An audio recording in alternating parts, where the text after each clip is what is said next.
लेकर आ चुके हैं हम अपनी वीडियो का थर्ड पार्ट। जी हाँ, the rise of nationalism in Europe का ये थर्ड पार्ट है और इसके अंदर हम अपनी स्टोरी को कनेक्ट करने वाले हैं। आपको कमेंट बॉक्स में नीचे आप जब जाएंगे तो आपको सारे टॉपिक्स का आपको टाइम स्टेप मिल जाएगा।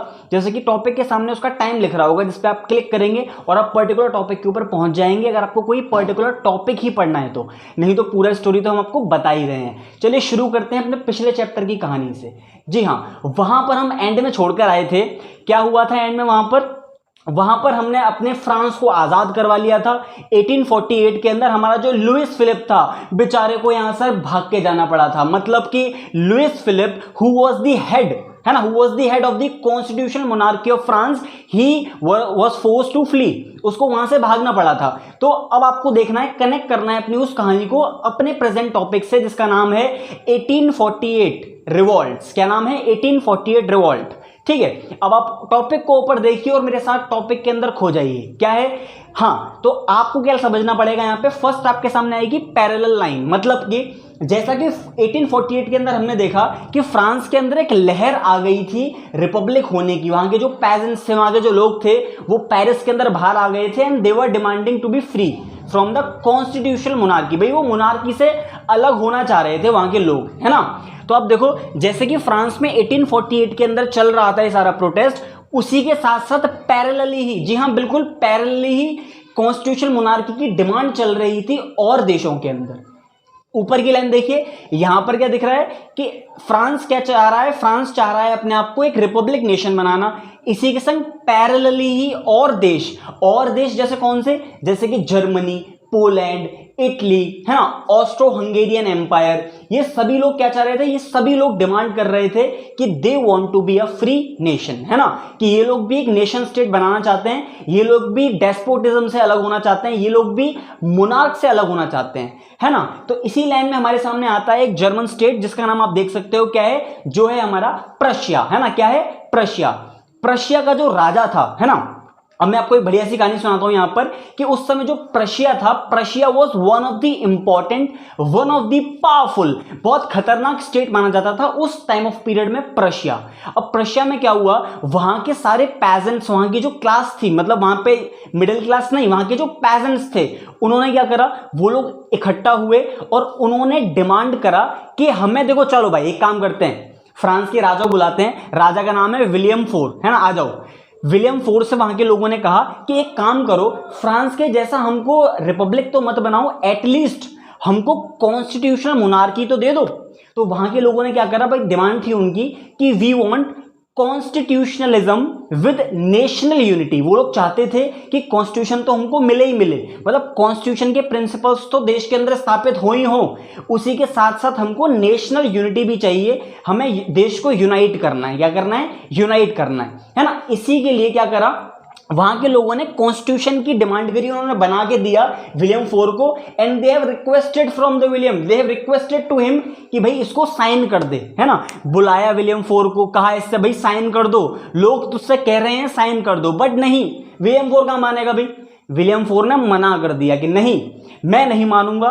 तुम लोग अपना ग्रुप बना रहे हो ना, तो मैं एक काम करता हूं, मैं राजाओं का ग्रुप बनाता हूं। तो विलियम फोर ने क्या करा? He made the group of like सारे मोनार्क्स का, सारे एरिस्टोक्रेट्स का उसने ग्रुप बना लिया और उसने कहा कि हम लोग भी ग्रुप बनाकर इन लोगों के खिलाफ काम करेंगे, है ना। इन लोगों के खिलाफ, किसके खिलाफ? पेजेंट्स के खिलाफ काम करेंगे, है ना। तो उसने कहा कि नहीं भाई, मैं तो तुम्हें कॉन्स्टिट्यूशन मोनार्की नहीं दूंगा, मैं तुमको एक नेशन स्टेट फॉर्म करने की राह पर नहीं चलने दूंगा, है ना। मैं, तुम अपना ग्रुप बनाओ, मैं और आसपास के जो देश हैं, मतलब आसपास के जो मोनार्क टेरिटरीज हैं, उनसे बातें कर बना लेता हूं और उनसे कहता हूं कि तुम मेरा साथ दो, मैं भी तुम्हारा साथ दूंगा, तुम भी वहां के राजा बने रहोगे, मैं भी यहां का राजा बना रहूंगा, कहीं भी नेशन स्टेट नहीं बनेगा। तो प्रूशिया का जो किंग है विलियम फोर, वो यही चाहता था, उसने यही किया। ठीक है, तो ये पूरी कहानी आती है 1848 की रिवॉल्ट को। अब वहां के जो पेजेंट्स थे, भाई पेजेंट्स थे, वो फोर्स आउट होके आए, उन्होंने तो डिमांड करी थी। तो क्वेश्चन ये भी बन सकता है, स्टोरी में ये भी मोड़ आता है कि विलियम फोर ने किस तरीके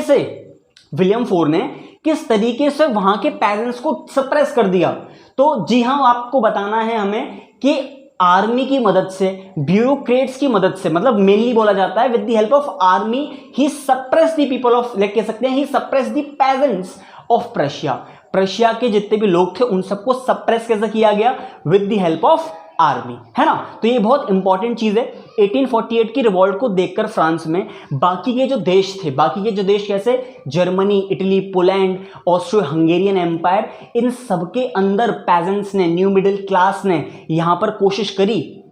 फ्रांस में जो हुआ वो यहां हुआ। स्टेटमेंट रिपीट करता हूं, कौन सा वाला स्टेटमेंट रिपीट करेंगे, when France sneezes then rest of the Europe catches cold. भाई फ्रांस में हलचल हुई थी 48 में, तो और जगह भी हलचल होना यहां पर शुरू हो गई है। लेकिन वहां के राजाओं ने, मेनली प्रूशिया के किंग ने किस तरीके से डील करा है वो मैं आपको बता चुका हूं, है ना। तो ये पूरी कहानी रही है 1848 रिवॉल्ट की।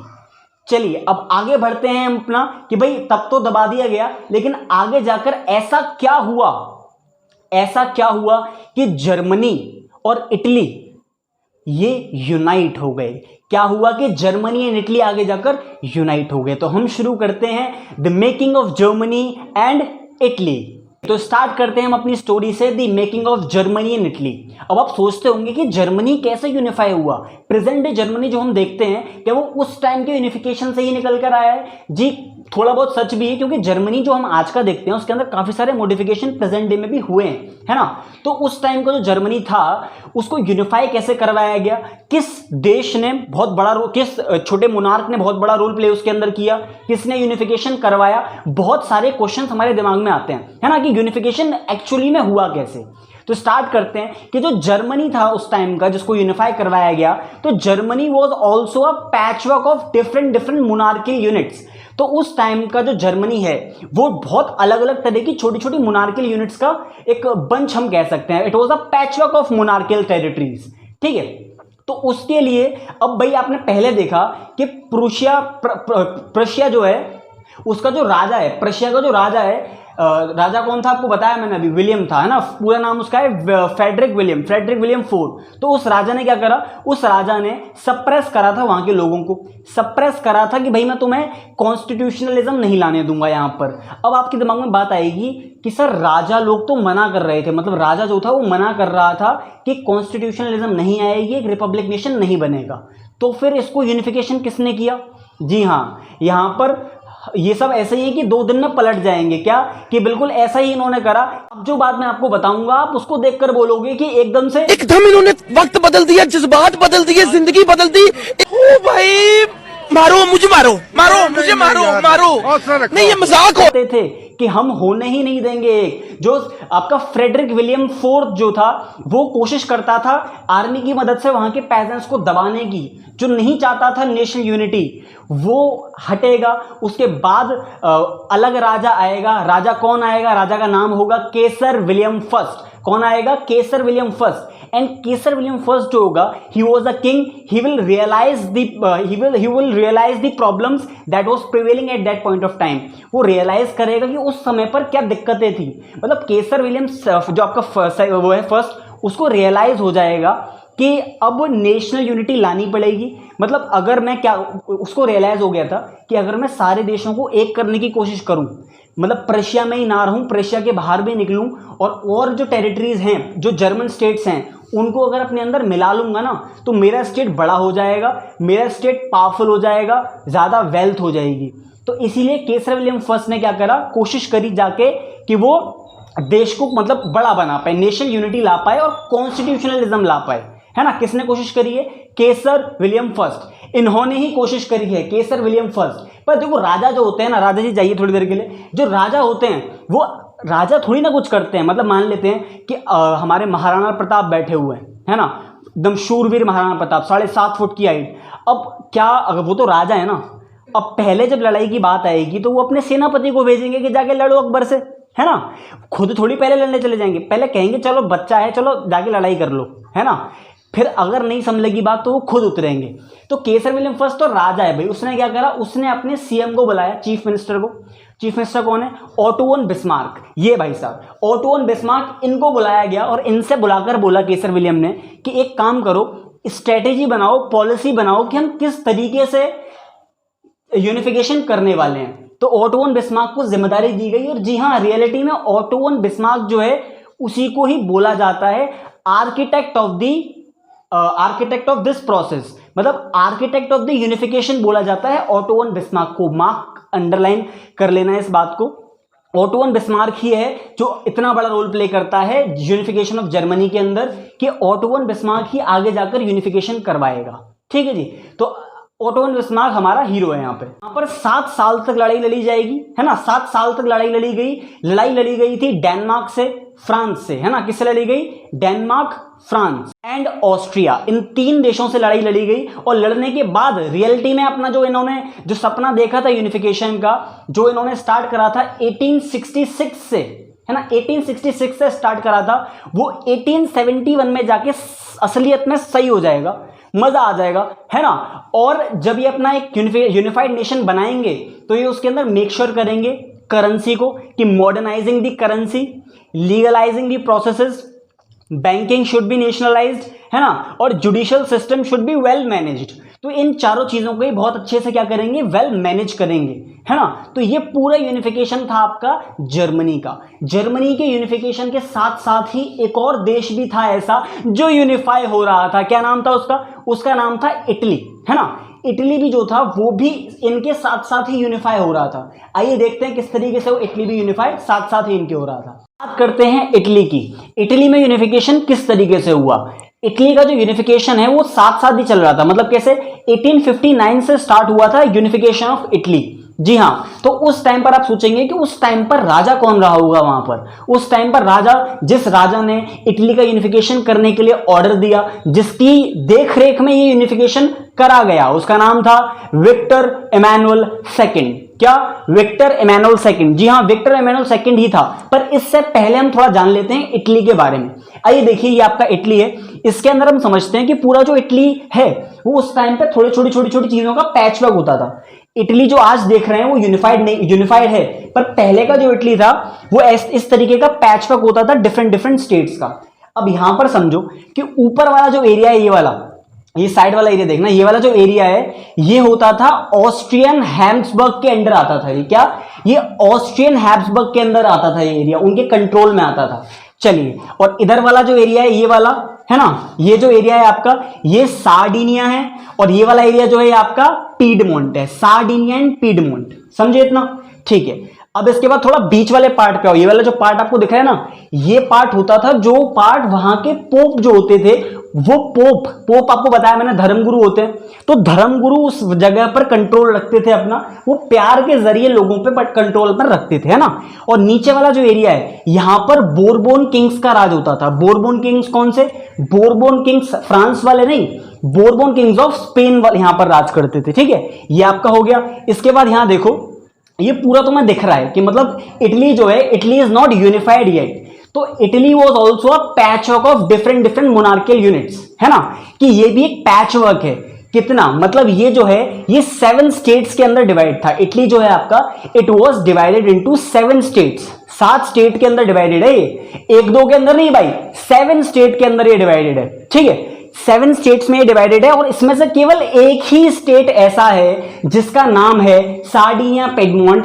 पीडमोंट जो एरिया है, सार्डिनिया पीडमोंट वाला, उस एरिया के अंदर प्रिंसली हाउस रूल करता है। मतलब इटालियन प्रिंसली हाउस रूल करता है। मानो एक बहुत बड़ा राज्य है इंडिया जैसा, इंडिया मानो, है ना, इंडिया है। इंडिया में मानो कि ज्यादा रहते हैं हिंदूस, है ना, और सोचो कि एक ही जगह पे हिंदू वाली सरकार है, ऐसा। मतलब इतना बड़ा इटली, यहां पे केवल एक ही जगह ऐसी है जहां पर इटली का राजा सच में राज करता है, बाकी जगह तो किसी और ने कैप्चर कर रखी है। कितनी बुरी कंडीशन हो चुकी है इटली की। Now there is the need to rule, now there is the need of unification. ठीक है, समझे कि अब यहां पर जरूरत है यूनिफिकेशन की। यहां पर यूनिफिकेशन करना पड़ेगा, नहीं तो बहुत बड़ी प्रॉब्लम्स यहां पर आ जाएंगी, है ना। तो यूनिफिकेशन किसने करा भाई? ये आप सार्डिनियन पीडमोंट वाला रीजन देखिए। इस सार्डिनिया एंड पीडमोंट वाला जो रीजन है, यहां पर क्या है, यहां पर विक्टर इमैनुअल सेकंड रूल करता था आपका, है ना। तो विक्टर इमैनुअल सेकंड ने क्या करा? हमारे विक्टर इमैनुअल सेकंड सर ने क्या करा? इन्होंने बुलवाया। इन्होंने किसको बुलवाया? इन्होंने बुलवाया वहां के चीफ मिनिस्टर को। चीफ मिनिस्टर इज कैवर्ड, है ना। कैवर्ड को बुलाया इन्होंने और कैवर्ड से कहा इन्होंने कि एक काम कर कैवर्ड, जाओ और तैयारियां करो। जैसे वहां पे ऑटो वन बिस्मार्क से कहा गया था, यहां पर बोला कि जाओ कैवर्ड और जाके तैयारियां करो, हमें इटली को यूनिफाई करवाना है, हमें इटली का यूनिफिकेशन करवाना है। तो कैवर ने क्या करा, उसने थोड़ी चालाकियाँ चली, उसने अपना एक आर्मी बेस बनाया, उसने अपनी चीज़ें बना ली सारी, और उसके साथ पेडमोंट से लेकर उसने बगल वाला जो एरिया था उसका, उस सार्डिनिया पेडमोंट स्टेट है आपका, उसके बगल में जो एरिया था जो ऑस्ट्रियो हैब्सबर्ग के अंदर आता था, ऑस्ट्रियन हैब्सबर्ग एम्पायर के अंदर आता था, उस पर कंट्रोल कर लिया, उसको अपने कब्जे में ले लिया। ठीक है, इसके बाद भाई वो आए पोप की साइड। ये पोप जो थे ये लड़ना नहीं चाहते थे, ये पोप जो थे ये मान गए, है ना। तो पोप से इन्होंने बातें कर करके ही उन्हें समझा लिया, पोप से ना लड़ना नहीं पड़ा। पर सबसे ज्यादा दिक्कत इनको कहाँ आने वाली थी, सबसे ज्यादा दिक्कत इनको आने वाली थी नीचे वाले एरिया के अंदर। सबसे ज्यादा दिक्कतें आने वाली थी आपको नीचे वाले रीजन में। इनको नीचे वाला रीजन किसका है, नीचे वाला जो एरिया है ये आपका बोरबोन किंग्स ऑफ स्पेन का एरिया है। यहाँ पर कैंट कैवर जो आपका है उसकी इतनी बड़ी यहाँ पे महारत नहीं है, तो उसने क्या करा, आपको याद है, चलो मुझे एक बात बताओ, ये इटली को यूनिफाई करने का सपना क्या विक्टर एमेनुएल ने पहली बार देखा है? क्या इससे पहले कोई रहा है जिसने ये सपना देखा था? मुझे बताइए जल्दी, इस दिमाग में सोचो और कमेंट बॉक्स में लिख दो कि क्या ऐसा कभी पहले हुआ है, किसी ने सपना देखा था क्या? आपके मुंह से आंसर निकला होगा, जी हाँ सर, गुसेपी मजीनी रिवॉल्यूशनरी, उसने तो यंग इटली फाउंड करा था ना, उसका तो सपना था, like he dreamed to unify Italy. वो तो चाहता था, वो तो कहता था कि नेचुरल यूनिट ऑफ मैनकाइंड है, इटली तो एक होना चाहिए, है ना। तो उसकी ख्वाब को याद करो, उसने भी कोशिशें करी थी पहले, ये कोई नई चीज नहीं कर रहे हैं। तो अब आती है बात नीचे वाले हिस्से की कि भाई इस पे कंट्रोल किस तरीके से करा जाए। तो इस पे कंट्रोल करने के लिए इन्होंने एक इंसान को बुलाया जो कि था गुसिपी गैरिबल्दी। गुसिपी गैरिबल्दी, जी हाँ नाम गुसिपी मजीनी सपना पूरा नहीं कर पाया, उसका सपना पूरा करने के लिए भगवान ने भेजा है गुसिपी गैरिबल्दी को। और गुसिपी गैरिबल्दी क्या करेगा, ये जो नीचे वाला एरिया है, इस एरिया में इसकी एक्सपर्टीज रही है थोड़ी सी, तो ये हेल्प करेगा यहाँ पे विक्टर एमेनुएल की और कैवर की इस एरिया को पाने के लिए, पूरे इटली को यूनिफाई कराने के लिए। जो आपका ये है गुसिपी गैरिबल्दी, ये कोशिश करेगा कि ये जो बोरबोन किंग्स वाला एरिया है ये सारा भी इटली के अंदर शामिल हो जाए। तो सोल्जर्स का जो हेड है गुसिपी गैरिबल्दी, उसने हेल्प करी थी विक्टर एमेनुएल सेकंड की। और ये आपको हमारे एक कार्टून से दिखेगा, एनसीईआरटी की बुक आपके पास है, वहां पे एक कार्टून दिख रहा होगा आपको, ये कार्टून आप देखना, इसमें क्या दिख रहा है भाई, ये जो आपका विक्टर एमेनुएल सेकंड है राजाओं की तरह खड़ा हुआ है ना, राजाओं की तरह खड़ा है, देखो बदतमीज कहेंगे, है ना, राजाओं की तरह खड़ा हुआ है। और नीचे क्या है आपका गुसिपी गैरिबल्दी, उसके पैरों के अंदर बड़ा सा जूता पहनाने की कोशिश कर रहा है। और ये बड़े से जूते पे क्या लिखा है, पढ़ बच्चे, क्या लिखा है बता जल्दी पढ़ के। लिखा हुआ है इटली, क्या लिखा है, इटली। मतलब ये इटली का नीचे वाला जो पार्ट है जूता ही तो हुआ एक तरह से। तो विक्टर एमेनुएल सेकंड को जूता पहनाने की कोशिश कौन कर रहा है, गुसिपी गैरिबल्दी। तो गुसिपी गैरिबल्दी का जो रोल है that was one of the important role, है ना, उसका रोल ये हल्का फुल्का नहीं, बहुत इंपॉर्टेंट रोल है। तो ये था how are Italy was unified, कि इटली का यूनिफिकेशन किस तरह से हुआ है। और 1870 के अंदर, 1870 के अंदर हमारा इटली भी यूनिफाई हो चुका है। ठीक है, तो हमने जर्मनी को यूनिफाई करवाया, हमने इटली को भी यूनिफाई करवाया। चलिए यूनिफिकेशन कैसे हुआ है, लड़ झगड़ के, मार पिटाई करके, वॉर के थ्रू यूनिफिकेशन हुआ है। सर क्या यूनिफिकेशन केवल लड़ाई से ही होता है? क्या यूनिफिकेशन केवल आर्मी ही कर सकती है, या यूनिफिकेशन आराम से भी होता है? इसी के लिए आप हमारा अगला टॉपिक देखिए, the strange case of Britain. Britain ने क्या करा? Now the topic is the strange case of Britain. क्या? The strange case of Britain. ये ब्रिटेन का केस जो है इसको स्ट्रेंज क्यों बोला जाता है? सर अब जानेंगे कि ब्रिटेन के केस को स्ट्रेंज क्यों बोलते हैं। क्यों? क्योंकि आपने जो फ्रांस में देखा, जो आपने जर्मनी में देखा, जो आपने इटली में देखा कि वहाँ पे लड़ाइयाँ हुई, वहाँ पर बहुत ज़्यादा प्रॉब्लम्स हुई, उसके बाद जाके यूनिफिकेशन हुआ है या वो रिपब्लिक बने हैं। पर ब्रिटेन में ऐसा कुछ भी नहीं हुआ, और ब्रिटेन में तो इन लोगों से बहुत पहले ही हो चुका था। जी हाँ, तो हम बात करते हैं पहले ब्रिटेन की। आइए समझते हैं पहले ब्रिटेन को। ये पूरा ब्रिटेन है हमारे पास। अब थोड़ा समझेंगे कि ब्रिटेन के केस को स्ट्रेंज क्यों कहते हैं। क्योंकि ब्रिटेन में कोई भी सडन अपहीवल नहीं हुआ, है ना। ब्रिटेन के अंदर बहुत ज़्यादा वॉर के जरिए यूनिफिकेशन नहीं हुआ है। जो ब्रिटेन का यूनिफिकेशन है, it was a long drawn out process. ये एक लंबा लॉन्ग ड्रॉन आउट प्रोसेस कहा जाता है ना। कोई सडन अपहीवल नहीं है। पहले समझ लो आप ब्रिटेन को। ये पूरा ब्रिटेन देखो ज़रा आप मेरे सामने, एक बार देखो ज़रा आप इसको। ये जो एरिया है इसको इंग्लैंड कहा जाता है।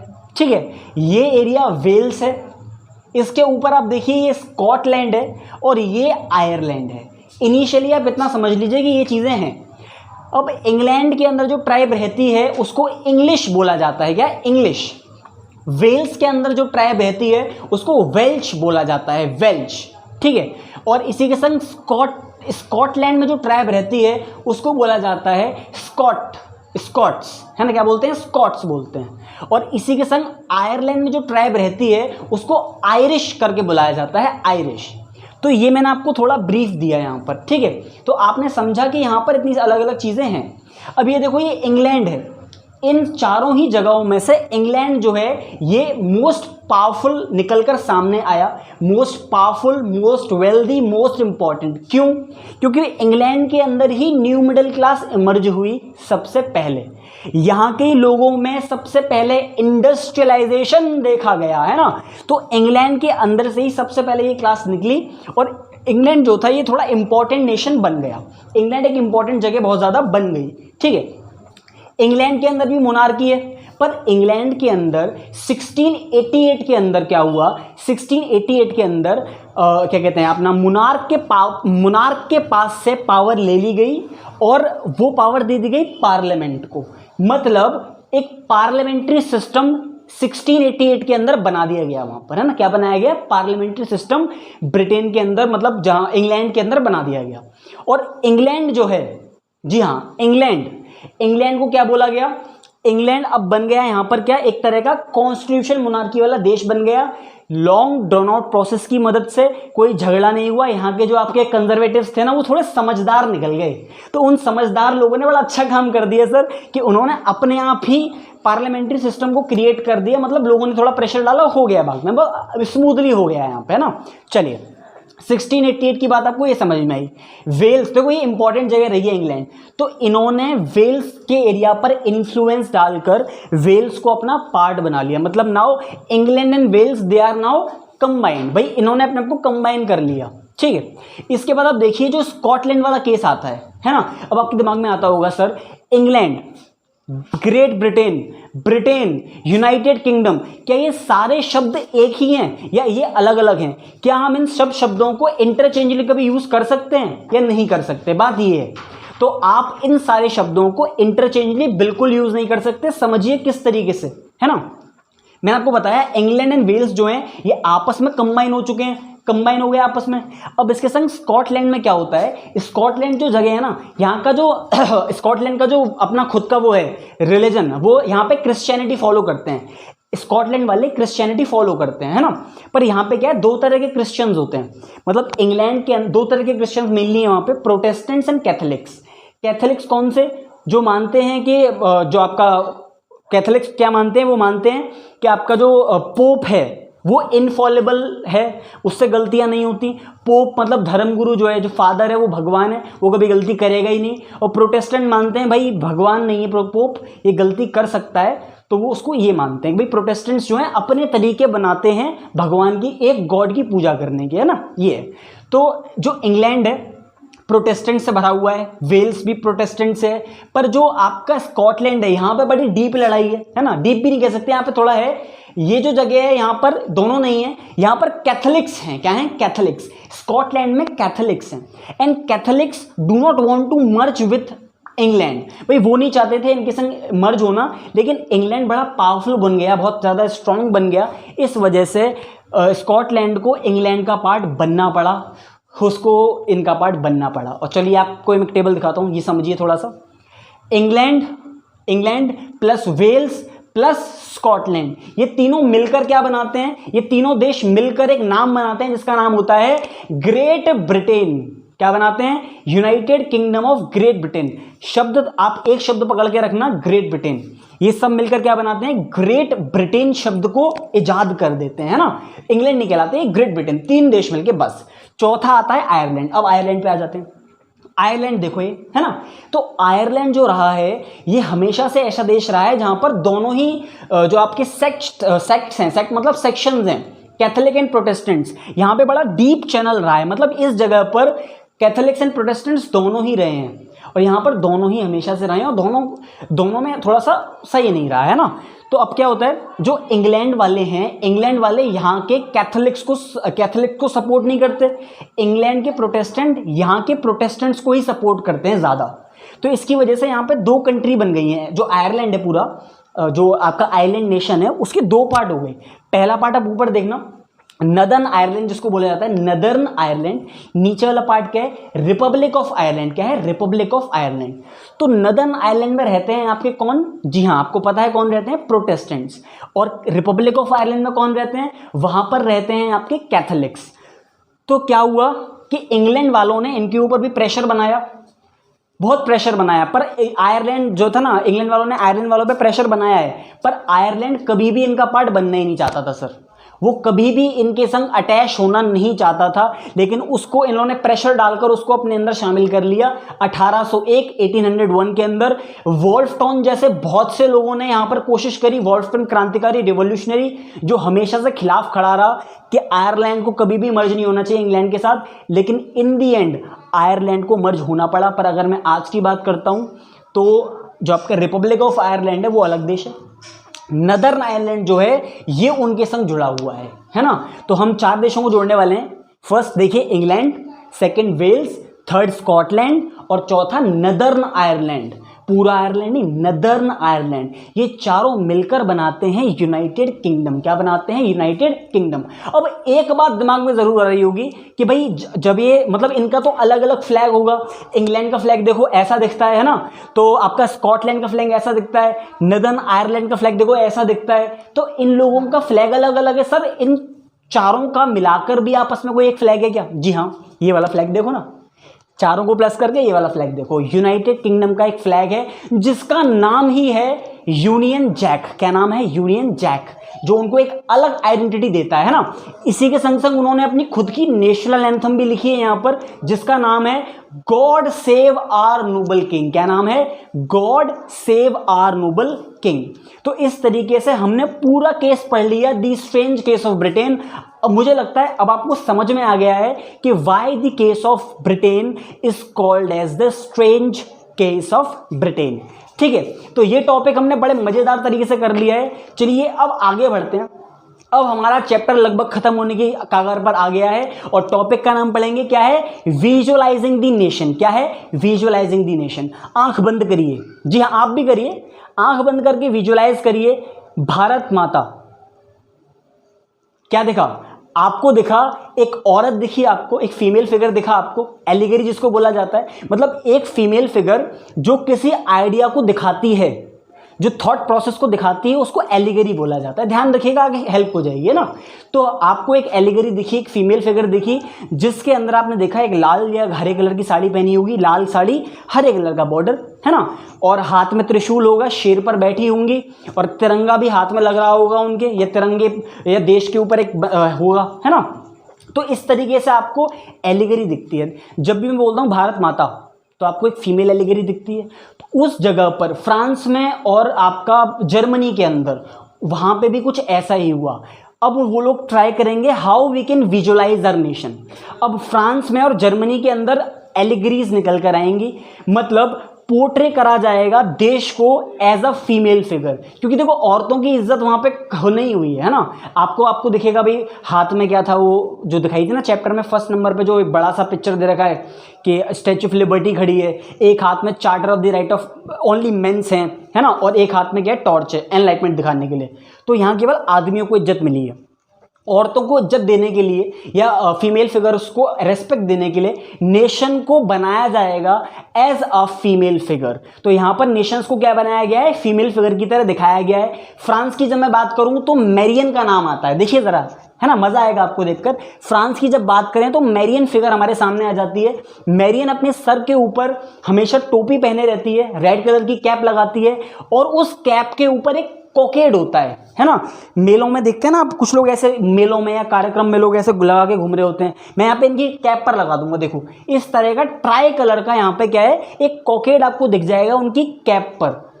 तो भाई जब फ्रांस के लोग जब भी अपना आंख बंद करते होंगे, बोलते होंगे मैरियन, तो उनको आता होगा कि भाई मैरियन जो है ये हमारे देश की फिगर है। रियलिटी में मैरियन है नहीं, रियलिटी में मैरियन नाम की कोई लड़की नहीं होती, लेकिन मैरियन एक फीमेल फिगर है जो ये दिखा रही है कि भाई फ्रांस के लोग जब भी आंख बंद करके अपने देश का नाम लेंगे तो उनको मैरियन दिखेगी, जिसके सर पे रेड कैप होगी और उस पर कोकेड लगा हुआ होगा, इस तरीके से, है ना। तो नेक्स्ट आते हैं जर्मेनिया। जर्मेनिया आप देख पाओगे, जर्मेनिया जो है वो क्या है, जर्मेनिया भी एक फीमेल फिगर है जो फ्रांस के लोगों ने नहीं, जो जर्मनी के लोगों के लिए इंपॉर्टेंट है। जर्मनी के लोग बंद करते होंगे, बोलते होंगे जर्मनी, तो उन्हें दिखती होगी Germania.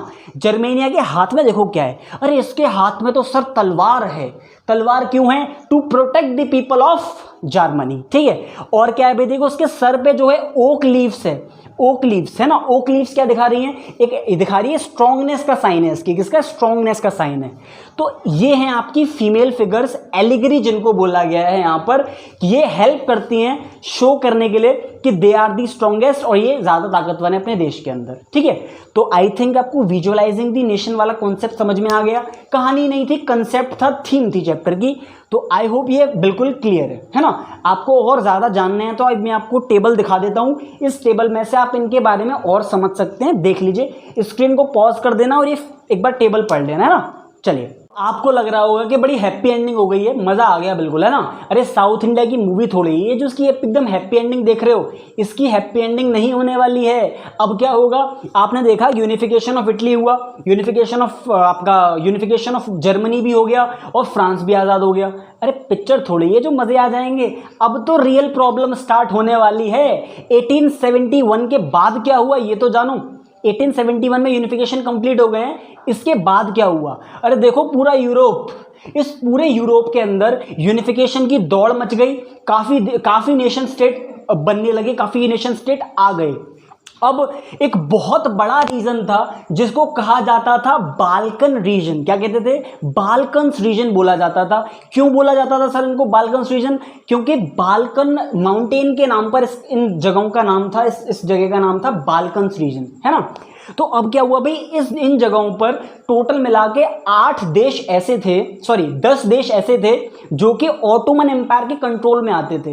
And now this was the time, ये 19th सेंचुरी का टाइम है सर, मजा आएगा यहाँ पर क्या होता है, ये जो बाल्कन रीजन है इसमें से 10 कंट्रियां, छोटी छोटी 10 कंट्रियां, यही लहर के चलते मोदी लहर आई थी इंडिया में, उसी तरह से यहाँ पर आएगी यूनिफिकेशन की लहर, आज़ादी की लहर, और इसी के चलते आपके ऑटोमन एम्पायर से ये 10 देश अलग हो जाएंगे और बनाएंगे एक अपने अलग नेशंस। मैं यहाँ पे आपको नाम बताता हूँ। 10 देशों के अंदर आते हैं कौन कौन से देश आते हैं? Romania, Bulgaria, Albania, Greece, Macedonia, Croatia, Slovenia, Serbia, Montenegro, Bosnia Herzegovina.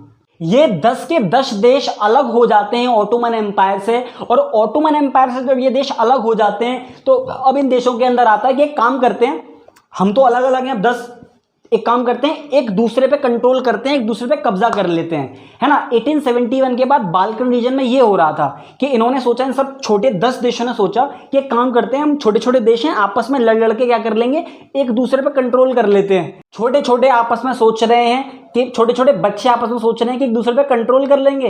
अरे जो कुछ करना था कर लो। अब प्यारे बच्चों, जो कुछ करना था कर लो, अब्बू आ रहे हैं। के साथ एंट्री होती है रशिया की, है ना। रशिया के संग संग आपका जर्मनी भी साथ है, ऑस्ट्रो हंगेरियन एम्पायर भी इनके साथ है, और साथ में इंग्लैंड भी है। ये चारों देश बड़े बड़े जो बैठे हैं ये सोचते हैं, अरे छोटे छोटे कहां अपने आप पर राज करेंगे, हम आते हैं निकलकर और कर लेते हैं इनके ऊपर कंट्रोल। क्या कर लेते हैं? कंट्रोल जी। तो अब यहां बड़े बड़े देश भी सोचेंगे कि छोटे छोटे देशों में क्या करते हैं, कंट्रोल कर लेते हैं।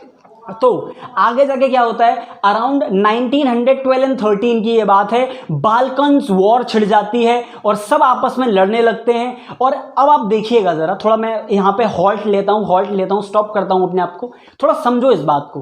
अब तक बात चल रही थी नेशनलिज्म की, कि अपने देश से प्यार है, अरे मेरा देश अच्छा है, भारत देश बहुत अच्छा है ना। फ्रांस वाले कह रहे थे अरे हमारा देश बहुत अच्छा है, जर्मनी वाले भी कह रहे थे, ऑस्ट्रिया वाले भी कह रहे थे। नेशनलिज्म की भावना आ गई थी। क्या आ गई थी? नेशनलिज्म की भावना। मेरे अंदर भावना, मान ले मेरा बच्चा बहुत अच्छा है, नेशनलिज्म की भावना, मेरा बच्चा बहुत अच्छा करेगा, है ना। लेकिन ये नेशनलिज्म की भावना, जी हाँ, ये नेशनलिज्म की भावना कब इंपीरियलिज्म में बदल जाती है, कब ये इंपीरियलिस्टिक व्यू आ जाता है, ये पता नहीं चलता सर। जी हाँ, इंपीरियलिज्म क्या होता है, समझो एग्जांपल्स है, एक बच्चे के लिए, मेरे बच्चा है उसके लिए मैं बोल रहा हूं कि मेरा बच्चा बहुत अच्छा है, मेरे बच्चे बहुत अच्छे हैं, बहुत अच्छे हैं, है ना। लेकिन ये है आपका नेशनलिज्म वाला, अपने बच्चों से प्यार करना, अपने देश से प्यार करना कि मेरा देश बहुत अच्छा है। एक व्यू ये भी है कि मेरा ही देश बहुत अच्छा है, बाकी सारे देश बेकार हैं, और मेरा देश चाहे तो हर देश पे कब्जा कर ले, और मेरे देश को हर देश पे कब्जा करना चाहिए। बस 1871 के बाद बाकी जो देश थे, बड़े बड़े देश जैसे कि इंग्लैंड, रशिया, है ना, ऑस्ट्रो हंगेरियन एम्पायर, इनके अंदर आ गया था इंपीरियलिज्म कि हमारे ही देश अच्छा है और हम चाहें तो किसी पे भी कंट्रोल कर सकते हैं। जर्मनी के अंदर भी ये भावना आ गई थी। इंपीरियलिज्म को अगर मैं एक फ्रेज में बोलूँ तो कैसे बोलूँगा, इंपीरियलिज्म का मतलब है एक्सेस ऑफ नेशनलिज्म। जब नेशनलिज्म हद से ज़्यादा बढ़ जाती है तो इंपीरियलिज्म बन जाती है, बहुत खतरनाक हो जाती है ना। तो इसी के संग क्या होगा, ये सब बड़े बड़े देश भी इन छोटे छोटे देशों से लड़ने की बात करेंगे, और ये शुरुआत होगी 1914 की वॉर की, जिस वॉर का नाम क्या होगा, जिस वॉर का नाम होगा वर्ल्ड वॉर 1। थोड़ा सा कंटेक्स्ट बताता हूँ वर्ल्ड वॉर 1 का, अच्छा लगेगा सुन के। वर्ल्ड वॉर 1 का कारण क्या बताया जाता है सर, वर्ल्ड वॉर 1 के अंदर थोड़ा सा देखिएगा। ऑस्ट्रिया का जो आपका एक प्रिंस था वो सर्बिया के अंदर गया था, और सर्बिया के अंदर, सर्बिया पे जो है रशिया का भी थोड़ा बहुत दोस्ती यारी होती थी उनकी, है ना। ऑस्ट्रिया का जो प्रिंस था वो सर्बिया गया था घूमने के लिए, वहां पे 19 साल के एक लड़के ने सर्बिया के राजकुमार को गोली मार दी सर, है ना। अब वहां उसने उनको गोली मार दी है। अब सर्बिया ने तो उसकी माफ़ी मांगनी चाहिए मेयर को, वहाँ का मेयर माफ़ी नहीं मांगता इनसे। ऑस्ट्रिया वालों के दिमाग में आ जाता है कि सर्बिया बहुत बेकार देश है, इस पर हमें हमला करना चाहिए। सर्बिया का समर्थन करने रशिया आ जाता है ना। ऑस्ट्रिया वाला कहता है जर्मनी मेरा सपोर्ट कर, ये रशिया भी बीच में बोल रहा है। तो ऑस्ट्रिया, जर्मनी, रशिया से भिड़ते हैं। ऐसे ही कर करके धीरे धीरे करके और कंट्रीज आती हैं। दुश्मन का दुश्मन दोस्त होता है ना, दुश्मन का दुश्मन दोस्त होता है। तो ऐसे ही करते करते सारी कंट्रीज आती हैं एक तरफ, एक बन जाती है सेंट्रल पावर, है ना, और एक बन जाती है मतलब एलाइड पावर, एक्सेस पावर बन जाती हैं, और वर्ल्ड वॉर 1 यहाँ पर हमें देखने को मिलती है, पूरे विश्व को देखने को मिलती है। इसी के साथ हमारा चैप्टर था बड़े दुख की लड़ाई के संग खत्म हो रहा है ना। The rise of nationalism in Europe chapter की एंडिंग हो रही है बड़े दुख के साथ। कोई बात नहीं है ना, दुख झेलने की आदत डालनी चाहिए। ये कोई पिक्चर नहीं है साउथ इंडिया की जो इसकी एंडिंग बहुत ही स्मूथ हो जाए। तो एंडिंग ये रही हमारे the rise of nationalism in Europe chapter की।